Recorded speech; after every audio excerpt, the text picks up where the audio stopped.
નું એક પણ શબ્દની લહેર ન લાગે. અને જેને જેને લહેર લાગી છે ને બાપા, ઈ ભવ સાગર તરી જાય. એટલે બાપુએ કીધું કે પતિ કે પાવન અધમ ઉદાહરણ, પતિ કે પાવન અધમ ઉદાહરણ, ભક્ત વચન ભગવાન. વચનનું પાલન કર્યું હોય ગુરુ મહારાજનું અને રામદેવજી મહારાજના પદનું પાલન કર્યું હોય. આપણા સવારામ બાપાએ કીધું છે કે મરજીવા મોજને માણે, કોઈ મળે મને મરેલા. મરેલા કોને કહેવાય?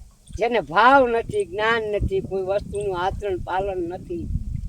અને મરજીવા મળી જા, માન મોટા પભે માન તજીને આવી જા આંધળા.